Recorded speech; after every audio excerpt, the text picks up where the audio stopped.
欢迎来到热点新闻频道，请订阅并关注以获取最新资讯。星光大赏最暖的仔找到了，丁禹兮眼里有活的含金量。如果要在今年的星光大赏中选出一个最暖瞬间制造机，那丁禹兮一定榜上有名。红毯上从不缺俊男美女，舞台上也不乏高光时刻，但真正让人记住的，往往不是聚光灯下的定格，而是那些不被安排，却恰好被镜头捕捉到的小动作。丁禹兮的出圈，正是从这些看似不起眼的细节开始的。当陈都灵上台领奖时，手里的手机一时间没地方放。就在他略显犹豫的瞬间，丁禹兮已经自然地伸手接了过去，帮他保管好，全程没有多余的表情和语言。那一幕不像是刻意展示绅士风度，更像是朋友之间下意识的照应，不抢镜，不强调，却让人心里一暖。随后鞠婧祎回到座位，披在身上的毯子有些凌乱，丁禹兮没有提醒，也没有引人注意，只是悄悄帮他整理好，放回时还特意挡了一下旁边的手机，避免磕碰或被误拍。这种细心往往藏在极短的瞬间里，如果不是习惯为他人考虑，很难做得如此自然顺手。真正让网友直呼含金量太高的是送走下台时的一幕，他的头发上不小心沾了一根彩带，位置并不显眼，大多数人要么没发现，要么即便注意到了也会犹豫要不要提醒。但丁禹兮几乎没有迟疑，伸手就帮他轻轻摘掉，动作干脆又克制。送走回头时露出的那一抹笑意，让整个画面显得格外舒服，没有任何尴尬，只有一种被妥帖照顾的安心感。还有孟子义差点失去平衡的瞬间，丁禹兮当时甚至还坐在座位上，却已经下意识伸出胳膊想扶一把。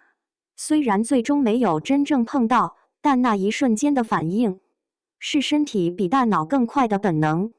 也正是这种不经过计算的下意识，最容易打动人心。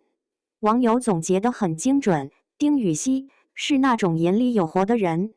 所谓眼里有活，不是会不会说漂亮话，而是能不能看到别人需要什么，并在第一时间做出合适的反应。这种温柔不张扬，却极有分量。但很多人不知道的是，丁禹兮走到今天，并不是一路顺风。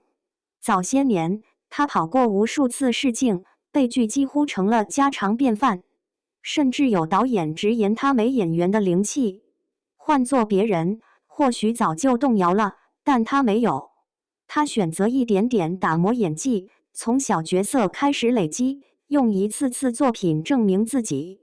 这种不急不躁的性格也延续到了生活里。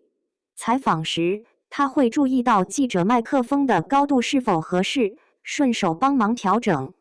粉丝递来的信件，他不是象征性的收下，而是真的会认真看完，再用自己的方式回应。有人问他如何看待外界评价，他说过一句很简单却很真诚的话：我不需要所有人都喜欢我，只希望接触过我的人觉得我是个真诚的人就好。这句话几乎就是他在星光大赏台下所有举动的注解。在一个越来越擅长展示人设的行业里，丁禹兮的可贵之处在于，他的温柔不需要被证明。他不靠刻意设计的行为博好感，而是让善意自然流露。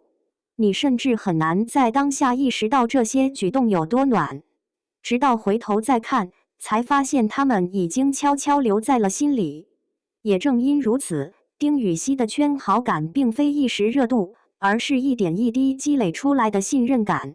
实力是他能被记住的基础，而真诚则让人愿意一直记住他。或许这就是为什么很多人看完星光大赏后会说一句，舞台上谁得奖会被讨论一阵子，但丁禹兮的这些瞬间却能被记很久。